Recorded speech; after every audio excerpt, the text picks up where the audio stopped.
What's going on, my ninjas? I apologize if I look like shit. I just woke up and watched this episode after getting off a long night at work, but bear with me. But this episode, first off, let me say that you thought Orochimaru was a troll, you thought Madara was a troll, Obito, no. My ninja Black Zetsu has been trolling motherfuckers since day one, since the beginning of the ninja world. I mean, no one can out-troll him. Even at the end of this episode, he continues his trolling. I forgot, he said some shit like, I don't have any candy, but still enjoy the puppet show or some shit like that. I mean, just... Black Zetsu, you are the king of trolls. Now, before I dive into reviewing this episode, there's a few other things I want to get out the way first, and they're not going to take that much time, so I'm going to go ahead and talk about them. Now, the opening was fucking beautiful. It was animated beautiful. I love the animation of Naruto when he got up out the mud and seeing all of his friends fight these, zombies, like these muck zombies. I only watched it once, so I may have missed a thing or two, and the animation of when he looked up at Kaguya and how Kaguya kind of flipped up and gave that menacing ass smile, and she looked kind of hot in the opening when she first looked up and opened her eyes. It was just an emotional episode because how Naruto was just sinking and looking at his friends fighting and ended up joining them. It was pretty good. I don't think this is going to be the last opening, simply because, us manga readers, we know what happens after the Kaguya fight, and I think there's going to be one more final opening after this. A lot of people said this is going to be the final one, but I think there's going to be one more because the content of the stuff that happens after the Kaguya fight is not included in this opening. So I'm pretty sure the final opening they're going to go all out. But it was pretty good. I like the animation. It was pretty much Naruto getting hyped up to fight alongside his friends with Kaguya. But when he turned Six Paths form in the opening, it looked fucking awesome. And also, the preview to next episode, I am actually almost more hype to see that than I am some of the canon stuff that's about to come up, because I already know what's going to happen since I've read the manga, a few times.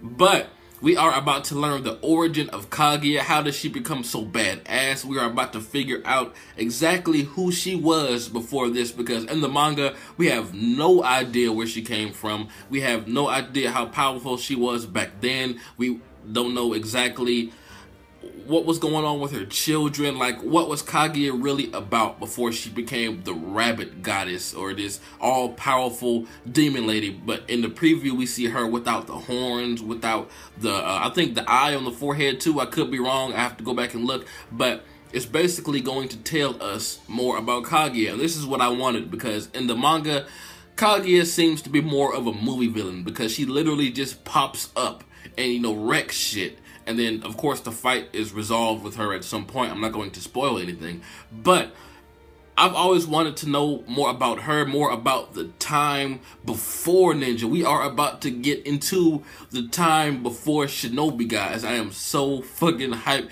We're about to see, hopefully, the birth of Hamura and Hagoromo, and see how badass they were. Maybe even get some Indra and Ashura action out of this filler. I mean, this is the kind of filler that I want. This is a kind of filler I don't mind if it lasts like a month or maybe even a month and a half, because I want to see Hagoromo and Hamura in action. I want to see Ashura and Indra in action, and I want to see Kaguya before, all of this, before she was summoned through Madara's asshole and shit. So I'm really looking forward to the next week or few weeks. I don't know how long this is going to last, but I'm just hyped to see what the world was really like before the world of Shinobi began, before Ninshu was turned into ninjutsu and whatnot. But anyway, I've spent too long on stuff that's not about this actual episode. But this episode, when Sasuke said, "Hey, Naruto, my boy, let me tell you something.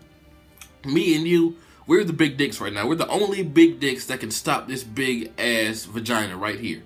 So these other motherfuckers right here, let me just say, they're kind of disposable, especially that pink-haired one right there, whatever her name is." So Naruto's like, "Hey, I feel you. The pink-haired one can go, but everyone else has to stay." Okay, we know that's not what happened, but I enjoyed the flashback of like one of the very first episodes. Like, that just reminds us how far Naruto and Sasuke have come from, kids when they could, I'm not gonna say barely do anything, but just compared to what they can do now, what they could do back then was minuscule. It's just crazy how they're pretty much the gods of the shinobi world right now besides Kaguya. They're the strongest mofos in the scenario besides Kaguya.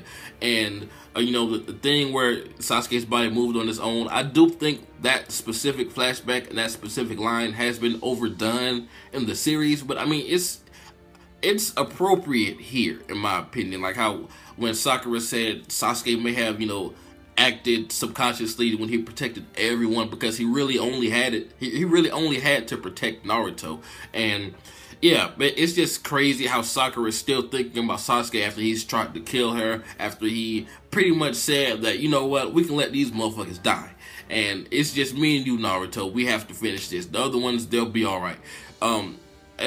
Sakura's love has to be a very strong love. I still believe to this day that when they were kids, Sasuke had slid her that Uchiha D at some point, because there's no way she's this crazy about this guy if she's never gotten the Uchiha D. I mean, Uchihas have always been considered attractive, you know, playboys, women always love them, but this is different. This is fucking different. He had to, you know, give her that, you know, anyway, I'm going to get off of this, but Kaguya, her design, her voice, it's just something so chilling about her.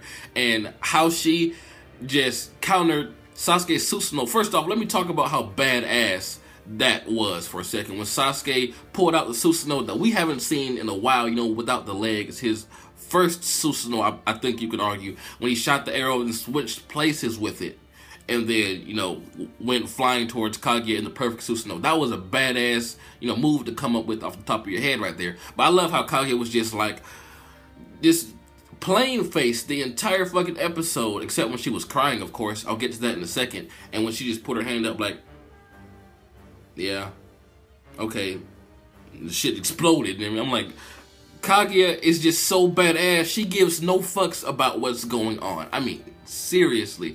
And I think I like that in my villains, where they're either cocky, or they're either so powerful they don't give a fuck, or, you know, something like that, because when the heroes eventually overcome them, it just makes the triumph even more epic, in my opinion. And when she was crying, seeing her sons in Naruto and Sasuke, I don't know what it was about that moment, but it kind of gave me chills. And of course, you know, Black Zetsu had to play story time or whatever, but I don't know, Kaguya crying and just sucking the life out of someone, it's just something unsettling about that. Like, okay, my two children, come back to mommy, come back inside of my body, and you're going to die. I mean, like, what the fuck? She seems kind of out of it, and if I didn't know any better, I would say that Black Zetsu is actually controlling the strings of Kaguya, because she seems kind of cuckoo for Cocoa Puffs, and my man Black Zetsu, he's the one, you know, telling us all this stuff, telling us about the past and stuff. But then again, it could be just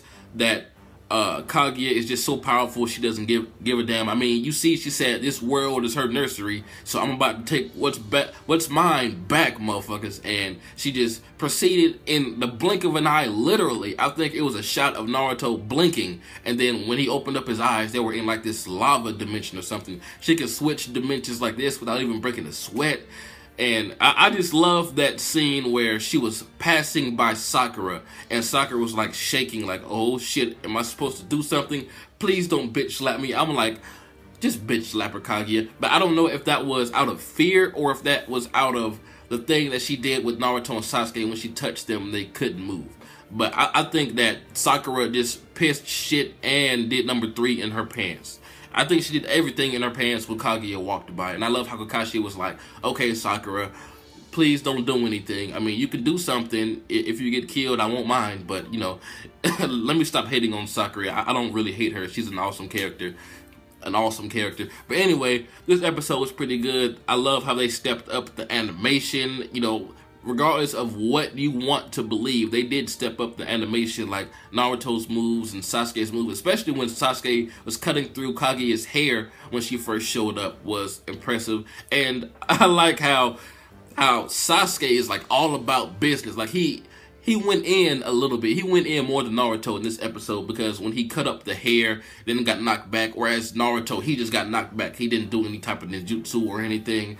And also the thing with the teleporting and the perfect Susanoo, Sasuke did more than Naruto did. Naruto was, of course, more worried about his friends. He was trying to protect his friends over, fighting Kaguya at that moment. But he does understand that it will take both of them to seal Kaguya, and Naruto can fucking fly. I mean, it's a miracle. The ninja Jesus strikes again. He can fly just like Madara.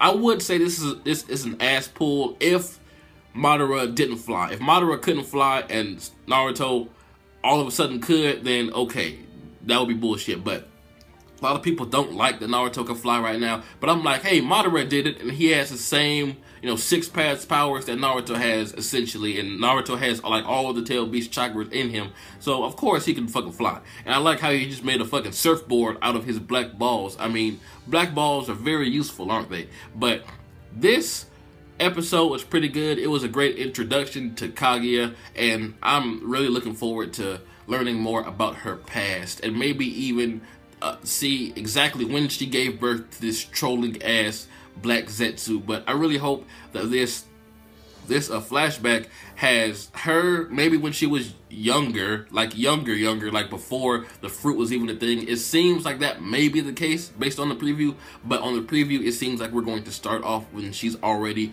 a late teen or an adult. I kind of wanted to see her like from, maybe not necessarily from birth, but as a child, like around the age that Naruto was in the very first episode of Naruto, up until where she is now, the birth of Hamura and Hagoromo, and see what Indra and Ashura can do. But I'm pretty sure we may not get into Indra and Ashura. We may see them like running around and playing or something. This is her flashback, not Hagoromo's. I think if we got into Indra and Ashura, it would be through a Hagoromo flashback, which we may get at some point, but I don't know. But tell me what you guys thought about this episode. What do you think is going to happen next week in that delicious filler? Because I am looking forward to this filler more so than I was on the last few. But I mean, the Itachi one is still up there because Itachi is my ninja. I apologize I couldn't review those filler episodes, but I mean, they're not filler because they were based off of a novel, but still, my grandmother passed. Now, I had a lot of stuff going on the past month or so, or 2 months or whatever. But anyway, tell me what you guys think. This has been jbDAuchiha. I'm about to go back to sleep until it's time to go to work, and I'm out.